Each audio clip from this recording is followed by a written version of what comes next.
Sige, ni-record ko na. So, start na natin yung discussion para din tayo matapos class.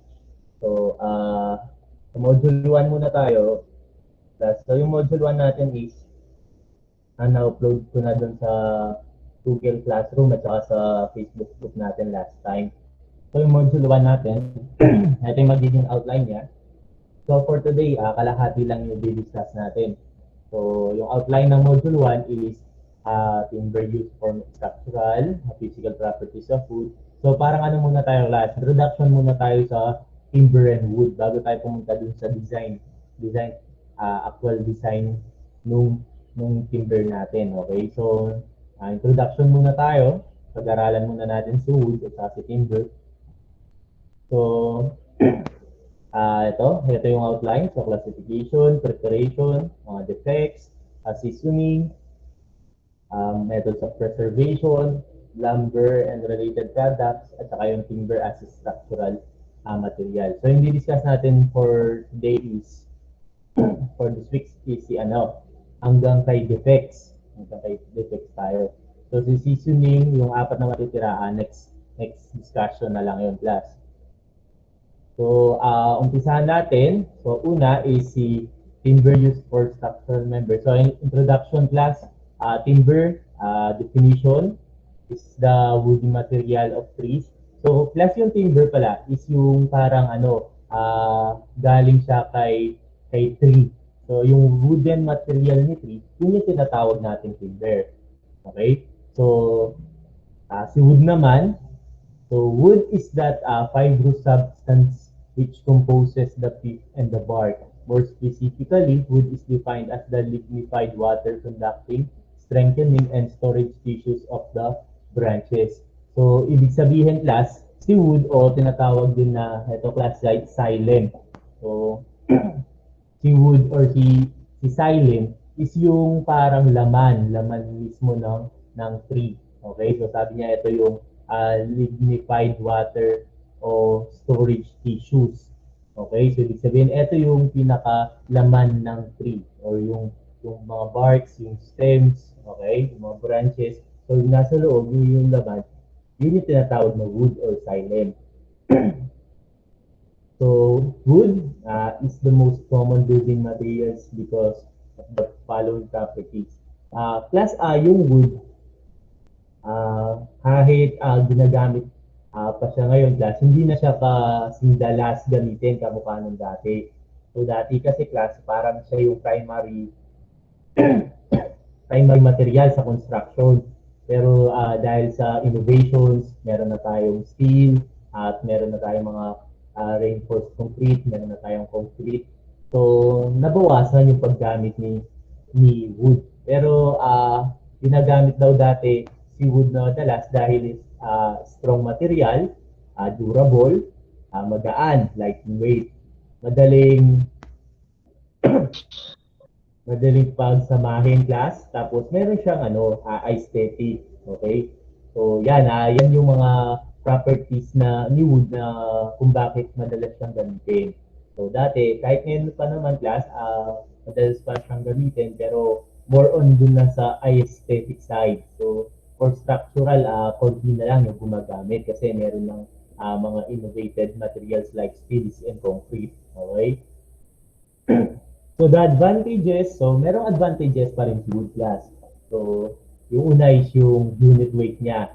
So with respect dun sa volume niya class, mas magaan si weight kumpara kay steel at saka kay concrete. So pinakamabigat si steel, tapos concrete, pinakamagaan si wood. Okay? So isa yan sa mga advantages ni wood.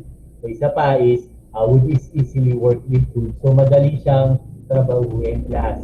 So basta may lagari ka class, kaya mo na siyang i-fabricate. Hindi ka mukha ni concrete at saka ni steel. So si steel medyo mga heavy tools yung kailangan. Si concrete naman is kailangan mo ng mga forms. So isa yun sa advantage pa ni wood, mas madali siyang fabricate. Okay? So wood is excellent, non-conductor of heat. So ito naman class is, kung mapapansin nyo class, pag yung slab nila or yung roof nila is made of wood, mas presko kumpara sa steel. or sa concrete. Ganun din naman, pag hindi pa siya wood class, kunwari, tree pa lang siya. So, yung mga halaman is mas fresh pag nasa ilalim ka class. So, ganun din, isang advantage din ng wood. Mas cool yung atmosphere pag yan yung ginamit mo as a slab or roofing material. So, the grains, another advantage is the grains and appearance is conducive to artistic. So ito nga, kamukha ng sinabi natin kanina, so for aesthetic purposes, maganda si wood. Nakakadagdag siya ng class. Impact dun sa beauty ng structure. Okay? So ito, mga different applications ng woods. So, mga pictures lang yan kung saan madalas na gagamit si wood. So, i-discuss natin yan during this module 1. Okay, bago tayo pumunta dun sa design. So, ito yung mga pinagagamitan ng wood. Okay? Additional tayo sa advantages. So, ito yung connectors. Okay? Excuse me. So, yun, mas madaling trabahuin nga lalo na sa mga joints. Okay? So, ito din sa pang-advantage is yung shapes and sizes. Okay? So, mas madali siyang i-form into shapes and sizes. Kasi nga, mas madali yung fabrication. Okay? So, ito yung isa pa sa pinaka-advantage niya, renewable resource. Okay? So, madali siyang padamihin class. Hindi ka mukha ng components na ginagamit para makabuo ka ng cement at saka makabuo ka ng mga steel. So yun is minimina class na uubos yun. Yung wood is madaling padamihin class, renewable siya. Okay? So yun class, advantage pa yung class, additional advantages lang to. Okay? So punta tayo sa second part is yung physical properties of wood. Okay? So punta tayo sa mga physical properties. So strength, moisture, weight of wood, hardness, livability, toughness, durability, color. Okay, wala na. So, i-discuss natin siya isa-isa, yung mga properties na i-discuss natin one by one. So, strength muna tayo, class. So, strength, lagi nyo siyang narinig class. So, by definition, it is used to refer the ability of wood to resist stress and strain. So, kamukha ng mga pinag-aaralan natin sa ibang design subjects natin class, structural design subject. So, yung strength, ginagamit yan as a reference dun sa ability o yung kakayahan niyang mag-resist ng pwersa. Okay? Resist stress and strain. So, yan yung pinaka magamitin na word sa pag-design ng structural. Okay? Strength. Ibig sabihin, gaano kalakas yung material mo to resist stresses or strain. Gaano yung kalakas yung pwersa niya, okay, na lumaban. Okay? So, wood is resistant to compression along the fibers. So, ito class, i-discuss natin mamaya ano yung fibers. Kasi kung mapapansin nyo, may guhit-guhit yung wood. So, isa yan sa isang malaking property ni wood na nag-a-affect sa strength, si fibers. Okay, so sabi nyo dito, resistant, mas malakas daw sa compression pag yung wood natin is cut o pinutol along the fibers. Okay, so ito din, strength intention naman, lengthwise stress. Okay, so mamaya ay i-discuss natin yung mga grains. Okay, kung bakit sila nakaka-apekto dun sa strength ni wood. Okay? So, shearing naman is yung perpendicular to class. Shearing is parallel dun sa perpendicular surface ni wood. Ito yun. So, ito class is yung bending o yung pag-bend ng wood. Ito naman is tension, yung yung force na parang humihila. Okay? So, ito naman, compression, ito naman yung force na nagko-compress or tumutulak sa wood. Tapos ito yung shearing or yung force na pinuputol si wood. Okay? So, ito is perpendicular complexion naman to. So, ito is advanced design na to. So, madalas, itong apat yung ginagamit para sa para sa pag-design ng wood at yung mga stresses na kailangan natin labanan. Okay? So, ano tayo class? Physical pa. Kay moisture naman tayo. So, yun yung kanina is strength. So, class, strength. Okay? So, ngayon, punta tayo kay moisture. So, moisture, ibig sabihin class, yung pumapasok sa isip natin is tubig. Okay? So, important factor din si moisture kasi yung strength increases with the degree of seasoning of food. So, yung seasoning is yung paglaki ng wood, okay? So, meron tayong note dito, class, sabi niya, nuts. Class, yung nuts, alam niyo yung parang yung mata sa kahoy. So, yun yung nuts. So, mamaya, i-discuss natin pagdating dun sa mga dito. So, nuts, kung ano nyo, class, kung i-visualize nyo, yun yung parang class, parang yung sahod natin, yung nakaganon class. Nakita niyo ba yung drawing ko class? And yung ganyan class sa wood. So, ito yung wood natin class. So, yung bilog dito class, yun yung mga nuts. Okay? So, kasi na class, baka malitin yung drawing ko class. Pasensya na, yun lang yung kaya ko class ha. So, sana na-imagine nyo. So, mamaya naman, i-discuss natin yung mamaya may picture na tayo ni nuts. Okay? So, yun muna class. Pagtagaan nyo muna yung drawing ko kanila. So, weight naman tayo class. So, weight naman is nagde-determine din yan ng strength class.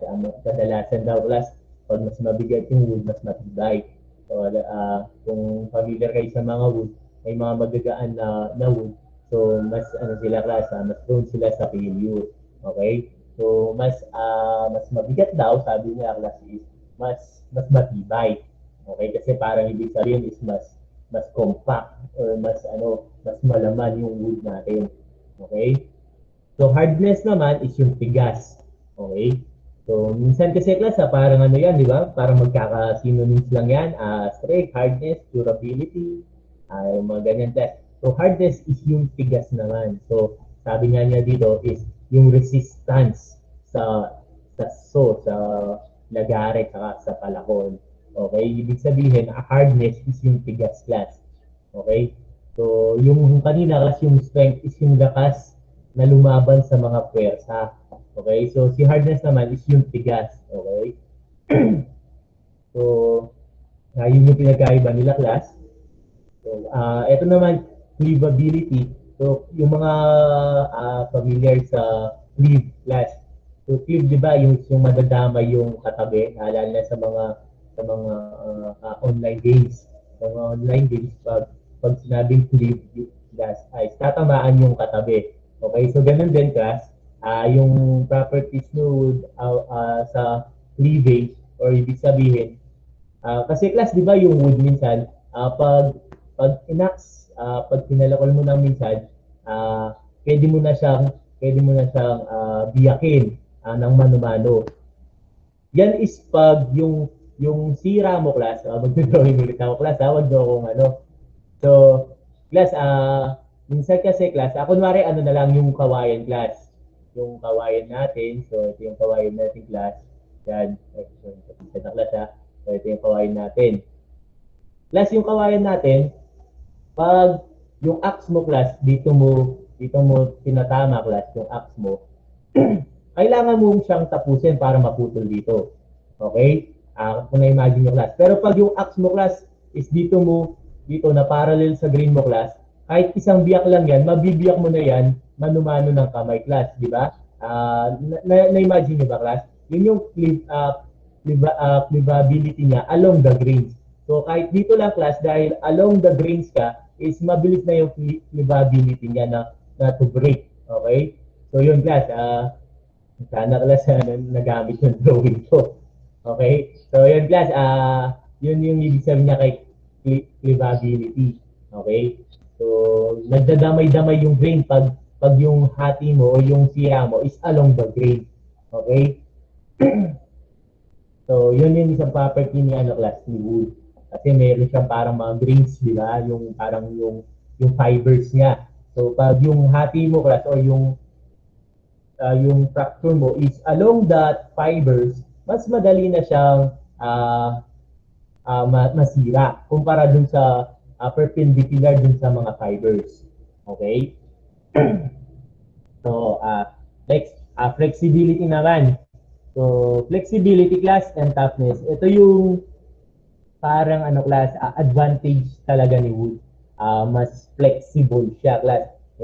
Pag nasa subject siya sa bending forces class. So, meron tayong wood class. So, yan wood natin. So, pag may nag-subject ka kasi ng force, ng force class, hindi agad magbe-break yan class. Magbe-bend muna yan, di ba? So, kaya niya pang mag-resist. Excuse me class. So, yan. Kaya pa niyang magbe-bend muna siya bago siya masisira. Kasi mataas yung flexibility ni ano class. Mataas yung flexibility ni wood. Okay? So, hindi agad siya ano class masisira pag overload na. Magbe-bend muna siya.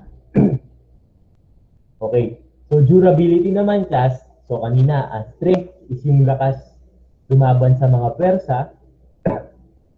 Yung hardness naman is yung tigas. So, durability naman, meron siyang keyword na sa time class. So, resist decay, okay? Length of its life. Ibig sabihin pag durability, matagal yung ano niya class. Matagal-tagal siya bago masira. So, yung pinagkaiba niya, durable yung material mo class pag long last siya class, okay? So, yun, class huwag kayong palilito doon. So, yung strength is yung lakas na lumaban sa mga pwersa. Si ano naman, si hardness is yung tigas class. So durability is parang tibay kasi pag matibay yan class, matagal bago masira. Okay? So yan ang pinagkaiba nila class kasi madalas sa mga student class sa engineering din class, medyo nalilito sila kung ano pinagkaiba ng tatlo. Okay? Kasi parang ano lang yan, di ba? Parang pare-parehas lang, synonymous lang sila. So meron din silang pinagkakaiba-iba class. Okay? So, next properties is color. So, dito class, meron akong ano dito class.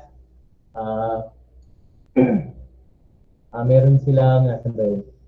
Hindi na nilagay dito. Okay. So, sa color daw class, kamukha nung sa weight, di ba, sa property na weight class, mas madalas daw, mas matibay yung mabibigat. Dito rin sa color class, assumption din natin class na pag mas dark yung color or mas siksik yung color ng grains or fibers, mas matibay. Okay? Kaysa dun sa mga light colors. Okay?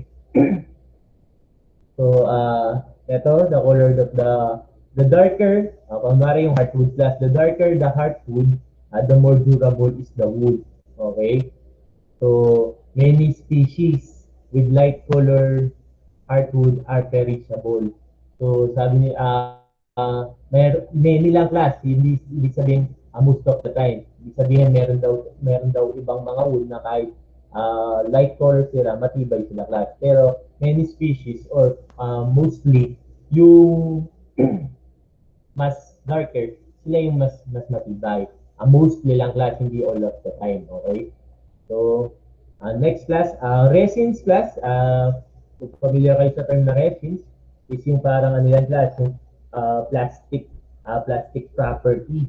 Okay? Or yung, yung tawag doon, yung sticky property ng wood. Okay? Yung gums naman is yung flexible property ng wood. So, ito naman, yung tannin naman is yung mga chemical naman to class, chemical property na nasa wood. Okay? So, ito is pang ano na to class, masyado ng advanced property na to. So, yan lang, ganyan lang yung discuss natin about sa tatlong yan. Kasi pag pumasok pa tayo individual dyan, class, papasok na tayo sa chemicals. Okay? So, hindi na natin pag-aaralan yung mga chemicals. Okay? So, yun yung mga physical properties ng wood. Okay? So, punta tayo class sa ano na, sa classification of wood. So, classification. Class, recorded naman yung discussion natin, class. Kasi itong tatlong to is uh, gagamitin ito dun sa next ano natin class, next assignment or activity. Plus, yung mga assignment and activity, huwag kayong mag-alala. Laging ano yun, minimum of 1 week na ano class. Minimum na 1 week na due date. So, pag in-announce ko yung class, minimum na next week yung due date. So, minsan, mas matagal pa yung due date. So, hindi nyo kailangan ma-stress or ma-pressure. Okay? Siguradong tatawid yan ng weekends. So, tinatawid namin yan ng weekends to, kasi na-anticipate namin na weekdays, medyo busy kayo kasi nga class, class work yan. Pero pwede nyo nang gawin during free time yung class, pero laging tinatawid natin ng weekends para sure tayo na meron kayong time para gawin yung mga assignments and plates. Okay? So, mamaya mag-post ako na, try ko kung mamaya mag-post ko na yung instruction for the, so plate yung gagawin natin, plate naman. So, yung due date na is probably not early as next week. Okay? So, mamaya ipopost yung instruction. Ano lang naman yan, class, i-discuss ko ng initial mamaya pagkatapos ng discussion. So, classification of food. So, plus yung classification of food, may mga subtopics pala yan. Ito. So, naka-classify yung wood based sa mga ito. So, mayroong classification based dun sa paglaki, based sa density, o based sa dahon pala nila class. So, meron din palang classification based sa dahon, based din sa color, sa grain, at saka sa surface. Yung sud class is pag ginano mo na class, pag ginawa mo na ay pag ang tawag dyan, pinabricate mo na yung tree, yung tree mismo class, pag ginawa mo na na wood or lumber, meron silang description or classification depende sa pagka-fabricate nila. Okay, so unahin natin si growth. Okay, so meron dalawang classification of food based on growth. Una si exogenous trees, pangalawa si endogenous. So yung pinagkaiba nila class, yung exogenous class, ito yung mga ginagamit para gawing lumber or timber. Okay? So ito yung mga malalaki, tapos yung lumalabong sila class. So endogenous naman, hindi sila ginagamit for lumbering because yung center core nila is soft. Ibig sabihin, yung main branch ay main ano nila class, main stem nila o yung katawan mismo ng tree is malambot. Example nito class is yung banana. Di ba yung banana is malambot sa loob? So yan yung mga endogenous trees na hindi ginagamit for lumber. Kasi malambot, hindi sila class, hindi sila pwedeng gawin na lumber or timber. Pero merong isang endogenous class na nagagamit sa construction. Okay? So sa tingin niyo class, anong endogenous tree? Yung malambot or yung walang laman sa loob pero ginagamit natin sa construction or sa structure. Sa tingin niyo class. Bamboo, sir. Bamboo po, sir. Ayun, sige, alright. Nice class, tama, bamboo. So bamboo is a endogenous kasi hindi lang siya soft class, actually wala talaga siya laman sa loob, pero ginagamit natin siya for construction. So yun class, yun yung extension sa endogenous, sabi nila hindi ito less preferred for lumbering, pero si bamboo is nagagamit natin sa construction. Okay? So pero madalas class, yung mga ginagamit natin na trees for timber or lumber is tinatawag na exogenous. Okay? So, keyword lang naman dyan is external at saka internal. So, internal, ibig sabihin, yung loob niya is wala naman. So, external naman is outwards yung paglaki. Okay? So, parang mabilis tandaan guys. Yung internal is yung walang laman sa loob. So, yun yung mga hindi ginagamit. Okay? So, next, density class. So, density naman is yung weight. Weight yung ratio ng weight. Okay? So, density. So, softwood, conifers. So, meron tayong dalawang types ng classification ng wood based naman sa density. Si softwood at saka si hardwood. So, si softwood class, ito class conifers. Ibig sabihin, yung mga trees na hugis, cone. Okay? So, yung mga pine trees, mga ganyan. Okay? Yung mga evergreen. Actually, evergreen is type din yan ng tree. Yes, so yung mga cone shapes na trees is classified as softwood. Okay? So, kabaligtaran naman class yung hardwood class, yung mga broad leaves. Ibig sabihin yung mga yung mga ganung class. Okay? Yan yung mga tree. So, ito yung hardwood, ito yung softwood. Okay? So, yan naman is yung classification based sa density nila class. So, if a soft shock or hard. Okay? So, ayan, yan yung kaya softwood sila at hardwood class. Yung mga conical trees kasi, mas loose. Mas loose yung mga grains nila or yung fibers. Hindi kamukha ng hardwood, mas intact. Okay? So, yan class. Kaya soft to kasi mas loose or mas mas matibay yung hardwood kasi compact or intact yung mga grains or fibers. Okay? So, next classification naman natin is based on leaves naman. Okay?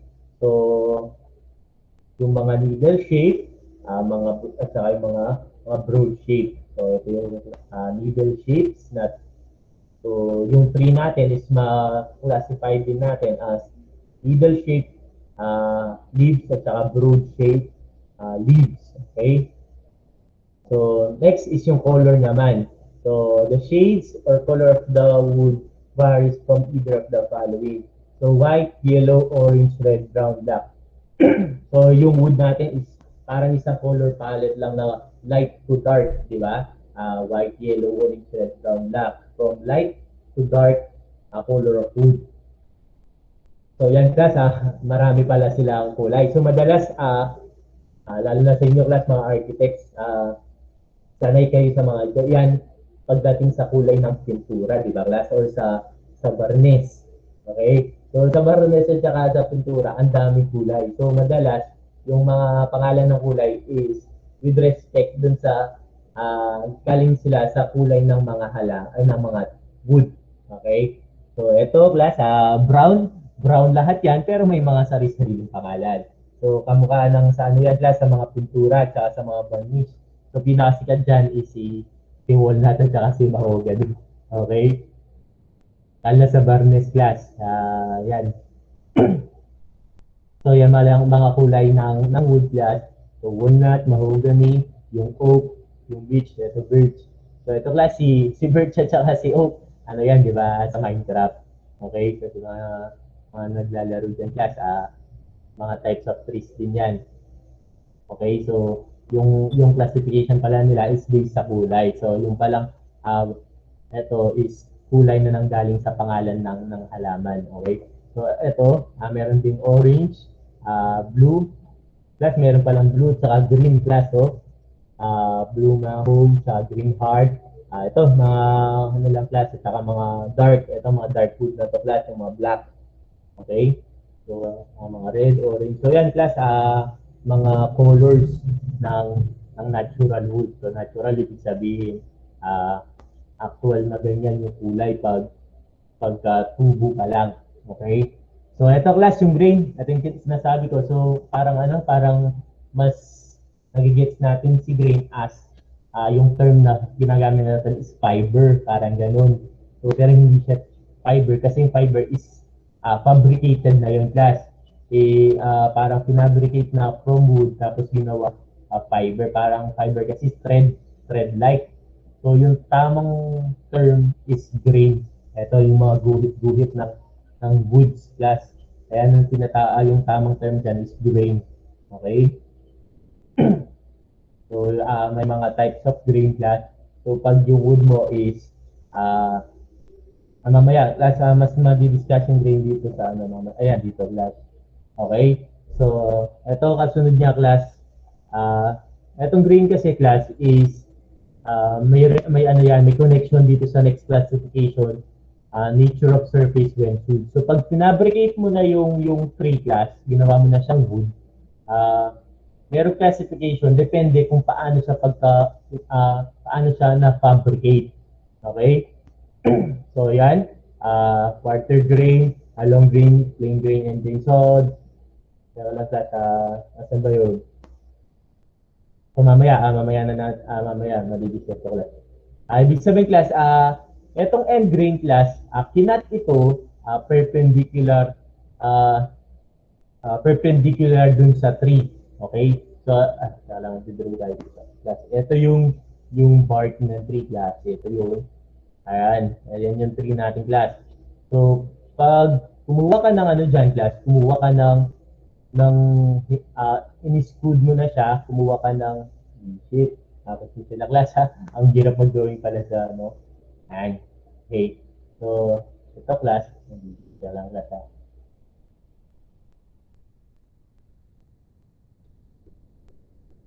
Yan class ha. Kunwari ito class yung kinuha mo na wood class. Ito yun, di ba? Kumuha ka ng parang rectangular shape.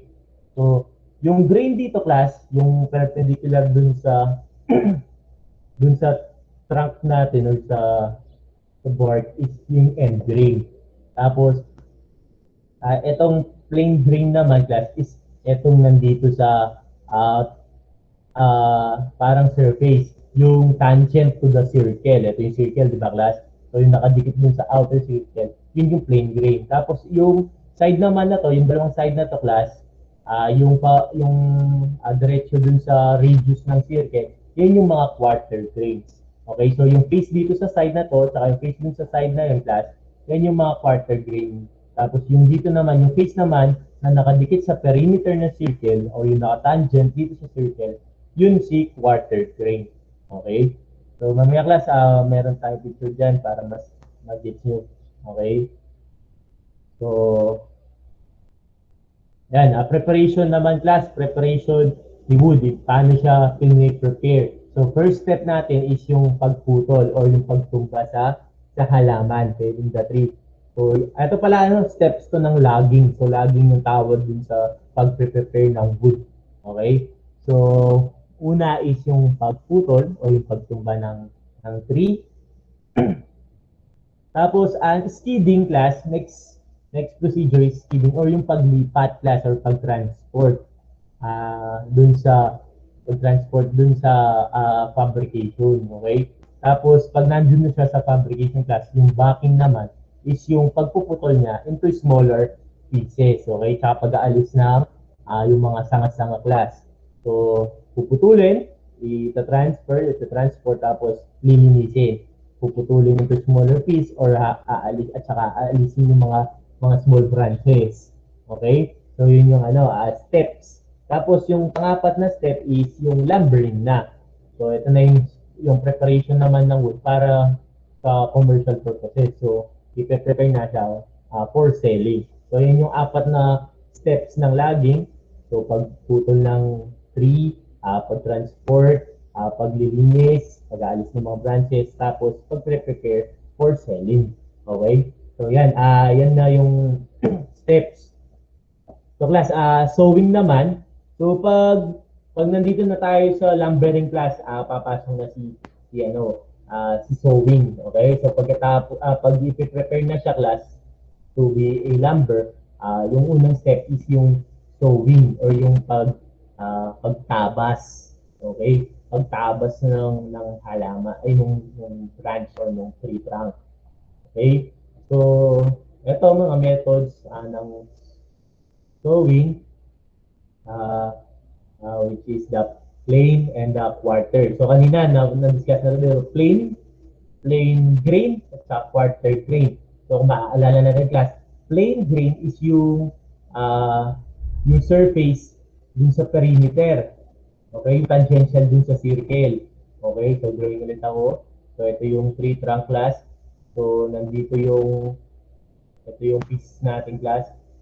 So, ito yung etong part na to class, ito yung plain grain. Tapos yung nasa gilid, yung across, yung side dito class, at saka yung side dito, which is eto class. Ito naman yung quarter kanina, quarter grain, di ba? So, ganun din. So, sa pagputol naman, ganun din, tinatawag na plain and quarter. Depende kung saang part mo siya o paano mo siya in-slice. Kumbaga sa pizza, paano mo siya in-slice.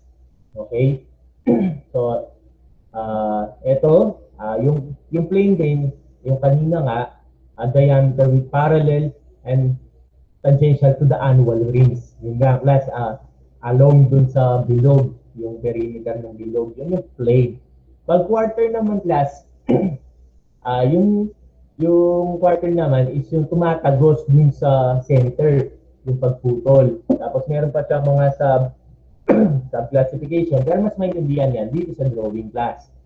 So ito yung kanina class. Pag plain class, yung hati is with respect dun sa perimeter class, okay? So side slide siya class. Ito yung kanina, ito yung sinasabi kong quarter at saka yung rip sewing class. So parehas lang. Yung pagputol is tumatagos dun sa center. Okay? Lahat is tumatagos sa center. So pag ganito mo hinati yung lag mo, plain sewing yung tinatawag yan. Yung mga grains mo kasi dito class is plain grains. Dito naman is yung rip or yung quarter class. Yung paghati naman is tumatagos sa center. Okay? Yung pinagkaiba lang class, yung rip is lahat ng pieces niya is kailangan tumagos sa center. Ito class is hahatiin lang sa apat tapos parang mag-plane ka na dun sa apat na yun. Diba? Okay? So yung pinagkaiba. So ito is ito yung mga under classification na lang ni quarter or rip. So ito yung main classification nating class, yung dalawang to, kasi itong dalawa is magkasama lang yan, si rift at saka si quarter, magkasama lang, tapos isa si plate. Tapos under kay rift and quarter, okay, so ito class is isa classification to, tapos ito is magkasama lang. Tapos ito class is ito yung mga classification pa niya. Meron pa siyang apat na sub-classification. Okay? So, yung sub-classification nung quarter array, ito, yung meron siyang live zone. Okay? So, itong live zone naman is parang plain zone din siya, class. So, yung live zone is ito class, yung parang, yung buo class. Kasi plain zone class, pwede mo siyang hatiin ng ganito. So, ito is parang type siya ni plain zone, si live zone. Okay? So, ito si quarter tariff, ito rin yung dalawang yan. Okay, ito yung magiging muka ng mga grain nila class. Ito yung kaninang classification ng grains natin. So, plain, ito yung magiging muka ng mga grains. Kasi yung pagkahati is depende kung tatago siya or hindi dun sa center. Okay? So, madalas class, ito yung sectional details niya class. Kung mapapansin niyo class, dyan natin ng konti class Yan. Yung mga to class is, lahat naman is nakikita sa mga binibili natin kahoy. So, ibig sabihin, walang most commonly used na paghahati. Ibig sabihin, nagagamit lahat sila class. Okay? So, kasi kung mapapansin nyo, lahat ito is nakita nyo na sa mga, pag nakakita kayo ng kahoy na available. Okay? So, next, ito class, ito yung example kung paano yung itsura pag nahati-hati na yung wood para yung tree trunk or yung log para maging wood. Okay? So, ayan, mga pa yan. That definition yung mga nakita natin picture kanina. So, ito class. Isa pang classification ng wood, ito, familiar tayo kasi ito yung sinasabi natin pag bibili na tayo ng wood sa construction. Sa hardware pala, sa hardware. Okay? So, surface or dressed lumber is a plain lumber having at least one side smooth. Okay? So, pag dressed yung sasabihin mo or yung surface, yung bibili mo na kahoy, kunwari bibili ka na kahoy sa hardware class. Pag sinabi mong surface or dress, yung isang side niyan is smooth. Okay? Kasi class, yung wood natin is laging rectangular yan, di ba? So, ibig sabihin class, pag surface or dress, yung isang side lang yung ano class, yung makinis. Ibig sabihin mag-spang pa yung other side. Pag S2S and S4S naman, pag 2 class, dalawang side yung smooth. Pag S4S, ito yung mga ginagamit nila for aesthetic kasi smooth yung lahat ng side, yung four side niya class. Okay? So, pag bibili kayo sa construction class, pag bibili kayo sa hardware class, yan, at tatanungin class kung anong klase ng kahoy. So, kung pang forma lang yan, class, okay na tayo sa surface or sa dress number. Pero pag nakalitaw, kadalasan, gumagamit tayo ng mga S2S and S4S. Okay? So, yung class ito, madalas marinig ko sa, sa hardware. Okay, yung yan. So, slab naman is kind of wood lang na mas, alam niyo naman yung term na slab, di ba? Class ibig sabihin is yung mas wide yung cut. Okay? So, ito yung mga example class. Ito yung rough. Okay? So, ito class, S4S, ibig sabihin, itong side na to class, itong side na to, lahat ng side is smooth. Ito S3S class, meron din palang S3S, ibig sabihin, smooth yung tatlong side, pero yung isang side na to class, ito, kung mapapansin nyo, meron pa siyang parang bark, outer bark, di ba? So, kaya 3 lang yan class, yung tatlong side lang yung Kasi may mga class, lalo na sa inyo class, yung detail kasi nyo is critical, di ba class? Sa aesthetic nyo class is magandang meron pang siyang hindi smooth. Okay? So yan class, para ma-anticipate yung ano ng mga architects class. Kaya hindi lahat na is ini-smooth sa fabrication class. Meron din silang S3S at S2S or yung pag-isa lang yung smooth class, yung tinatawag na dress, di ba? Ito yung class of surface or dress. Isa lang yung class S4S, smooth yan sa tatlo. Ito yung mga rough, yung mga parang mga dress. Okay? Dress yan class kasi wala na siyang outer bark pero hindi siya smooth. Okay? Ito yung slab kasi yung sinasabi ko kanina, kasi narinig natin yung term na slab, pumapasok agad sa atin is yung wide structure. Okay, so kamukha din yan, wide cut sila class. Yung slab sa wood, wide cut. Okay, malalapad. Okay, so definition of terms class, ito, medyo nakakalito din.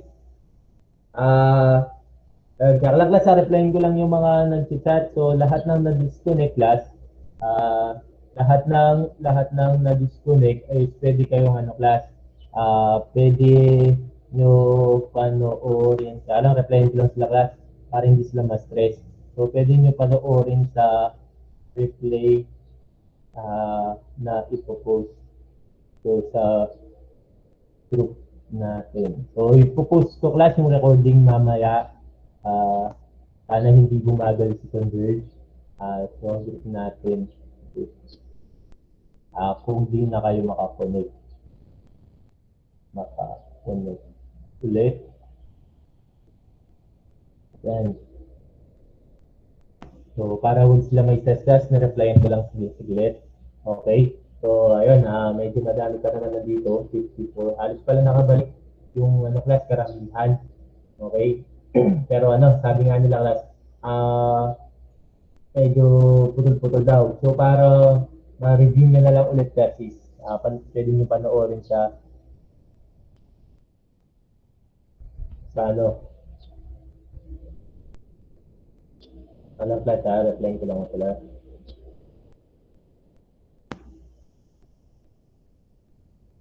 Okay, sige, punta tayo class. Ito, madalas nalilito tayo sa timber, sa mga terms, wood, timber, lumber, yan, okay? So, timber class is so ibig sabihin class, si timber is based dun sa dimension. So, pag mas makapal siya sa 5 inches yung smallest dimension niya class, ibig sabihin, yung smallest dimension niya is more than 5 inches, timber yung tawag. Okay? So, So plank naman is pag yung thickness niya is 2 to 5 inches. So wide ano siya, wide glass, wide type of timber. So malapad na timber siya, pero yung thickness niya is 2 to 5 inches lang. So yun yung tinatawag na plank. Okay? So pag board naman class, so pag board naman, mas ano class, kung mapapansin nyo, mas maliit. Okay? So mas manipis. Less than 1 inch yung kapal naman. So timber, tapos pag mas maliit, plank, yung 2 to 5 inches lang yung kapal, tapos yung board na 1 to 1.5 inch lang yung kapal. Okay? So flitch naman is a thick piece of lumber. So pag masyado makapal yung lumber, flitch naman yung tawag. Okay? So lumber is ito, class, ito yung flitch. So yung plank, mas manipis, yung board, ito naman yung timber. Okay? So yan class, definition of terms lang yan. So preparation of food naman class, ito pa, dito pa tayo. Ito yung kanina class, yung grained at saka ito pa class, definition of terms pa pala ito class. So fine grained at saka straight grained. So ito is yung depende sa direction ng fibers, kamukha na sinabi ko kanina. So mas gusto ko dito tayo class sa lumber. So ano naman pinagkaiba ng lumber?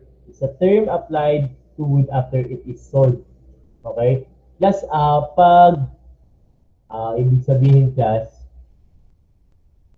meron tayong kahoy, meron tayong log. Diba class? Yung log galing sa tree. So tree, tapos pag pinutol, naging log. Tapos ito pag sino mo na class, pag hinati-hati mo na yung kaninang mga saw natin, yung plain saw and quarter saw, magiging yung tawag dun sa mga na slice na yun, tatawagin yun as lumber naman. Ngayon, depende sa size ng lumber kung tatawagin naman siya na timber, plank, board, or flitch. Okay? So, ayan class from tree, naging log, tapos naging lumber, tapos naging timber, plank, board, or flitch. Okay? So, yun. Para hindi tayo nag-ano class. So, ito is mga additional additional definitions, additional terms. So, rough lumber. So, pag hindi siya smooth or dinrest, rough lumber yung tawag. Yung tawag din undressed. Okay, so may mga madalas ginagamit din yung undressed pang ano lang class, pang staka or minsan may gumagamit din na class, pang bakod yung mga undressed, hindi sila smooth. So, silviculture naman, growing timber crops. So, ano yan class, definition lang ng sa agriculture class. Silviculture daw yung process ng pag-grow ng timber crops. So, ito class, last tayo class? Sakto, mag-isang oras. So, last is defects. So, ito class, kailangan defects, kailangan din natin i-discuss para dun sa plate number 1 natin. So, the most common defects is abnormal growth at saka growth deterioration o yung sa paglaki at saka sa pagkamatay. Okay? So, yan. Pero meron pang iba't ibang mga defects ng wood. So, eto.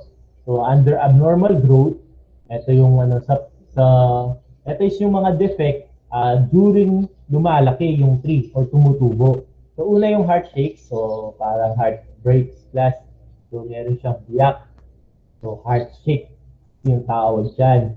Pag merong biyak kasi ito class, nagmamanifesto during dun sa growth. So, habang tumutubo class, minsan meron ng mga heart shakes. So, heart shakes class, yung biyak is papunta dun sa radius, dito sa center. Along the radius, papunta sa center. Kasi meron din naman iba't klaseng wind shake. So, yung wind shake class is ito class, ito yung direction naman ng wind shake. Plus yung heart shake is yung mga biyak papunta sa center. Okay, so ito yung biyak niya papunta. Mga heart shake yung tawag dyan class. Okay, so next naman is yung wind shake. Yung biyak naman class is paganyan. Okay, along the grain class. So nangyayari naman to due to winds. Okay, pag pumapasok yung wind dun sa sa bark. Okay, kaya tinatawag na wind shake. So, example ito class. Oh. Itong, yan, wind shake class. Okay? So, next naman, yung star shake class. Sabi niya dito class, star shakes are composed with several heart shakes. So, pag marami ng biyak papunta dun sa center, dito, tinatawag na yan, star shake. So, pag maraming heart shake, star shake yung tawag. Okay? So, next, ito class, yung nuts, yung sinasabi ko, sana naintindihan nyo kanina yung drawing ko. Ito yung nuts class, itong matigas na part ng kahoy. So, uh, consideration defects class. So, kasi dyan parang tumutubo yung yung branch o yung additional main stems. So, matigas yung part na yan. Okay? So, yan yung ina-anticipate din sa paggamit ng wood class. Kasi kung dyan tatama yung connections mo class, pahirapan yung mag-connect kasi yung pagpasin. Kasi matigas nga yung part na yan. Okay? So ito naman, lahat ng na-discuss natin una is due to the growth, abnormal growth. Ibig sabihin, yung mga defects habang tumutubo. Ito naman, yung defects naman dahil namamatay na yung tree or yung wood.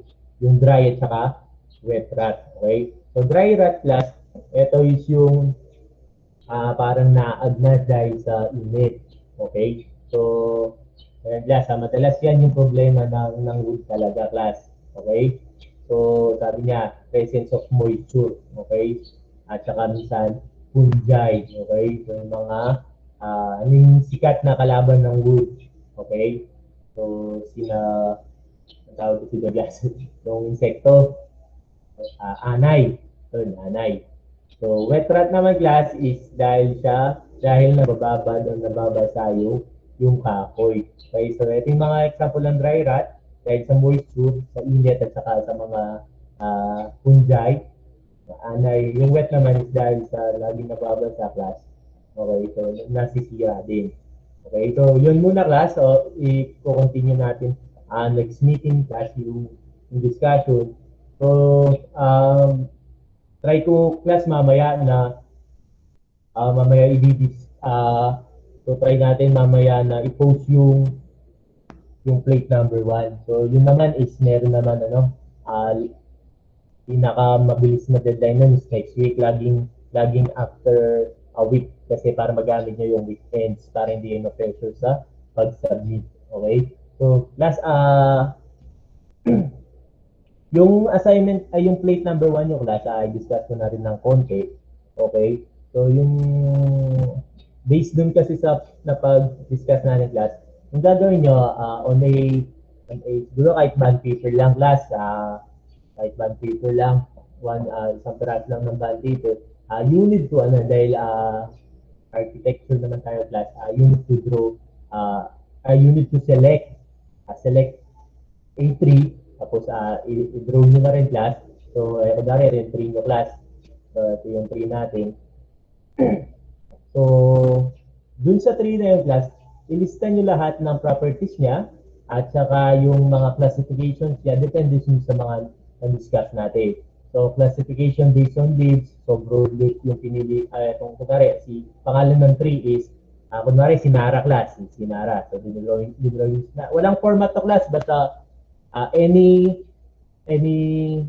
coloring tools, any drawing tools, basta sa isang long bond paper lang class, walang format, walang font size, right?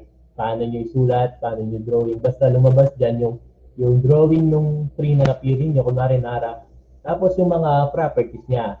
So, mga properties, tapos dito mga classification, kunwari class, lagay nyo dyan, lahat ng kaya nyo ilagay class, classification based on leaves, broad leaf, ganun. Classification based dun sa density, kung soft tree ba yan or hardwood tree, tapos classification, ano pa ba yung mga classification natin class? Yung exogenous or siguro halos naman ang pipiliin yan is endogenous, di ba class? Ay exogenous class. So madalas yung gagamitin natin sa lumber. So ganun lang class, wala siyang Format, basta sa long bond paper, any material, coloring material, any design, basta gusto ko makita yung print na pinili nyo, tsaka yung mga descriptions, parang descriptions niya class, classifications and properties. Pero lang, pero baka next week pa naman yung deadline ng class, pero ipopost naman yung instruction sa Google Classroom. Okay? So yun class. Sige class, bago tayo mag-dismiss class, sino may concern class, para mapatay ko na yung recording. Okay? So, sige class, sino may tanong? May mga nag-chat pala dito class. Pwedeng A4 size. Yung PowerPoint, i-upload ko din naman class, para yun si Miss De Leon. So, i-upload yung PowerPoint dun sa Google Classroom and dun sa Facebook group. Pwedeng A4 size. So, okay, sige, pwede na yung A4. Basta wag lang yung small kasi maliit yung area ng small eh. Okay? Yung submission naman is picturean nyo lang, class. Kung meron kayong scanner, pwede rin. Pero pinaka-easy way to attach the file is picturean nyo, class, di ba? So, picturean nyo lang, kamukha ng ginawa nyo dun sa mga nag-pass na, dun sa video. So, hindi sa video yung i-attach nyo, picture na lang, mas madali. Okay? Mas mabilis ma-attach niyan, class, kasi mas mababa yung file. So, pag natapos nyo na, class, picturean nyo lang, tapos i-reply nyo dun sa instruction na ipopost ko mamaya or mamayang gabi or bukas na maaga. Okay? So, yun. Any more questions, class, bago tayo mag-dismiss? Okay. Sir, mag-upload din po ba kayo ng tag dito? PowerPoint po, yung ginawa niyo ngayon, sir. Oo, kamukha ng tanong ni Miss De Leon, i-upload ko siya sa Facebook group at sa Google Classroom natin para ma-advance reading yun yung next topic din. At saka para mas madaling hanapin yung mga properties. Hindi na kayo maghihimay dun sa module. Okay, so i-upload ko siya mamaya after nung next class ko. Meron pa akong isang class kasi. So after nung next class, mamayang gabi, for our subject kasi yung next class ko. So mamayang gabi, mamaya ko na yung i-upload. Okay? So, sige, sino pa class? Thank you, sir. Si Jonah. Parang sa picture tayo sa video kasi. Mr. Jonah ba? Ayan. Lalaki si Jonah. Si Sir De Leon. Opo, sir. So, sige, pasensya na. So, Sir De Leon, yun. I-upload ka yung PowerPoint natin. Okay? So, sige, may concerns pa ba yung class o questions? Ano ko na class, i-stop ko na yung recording para hindi lumaki yung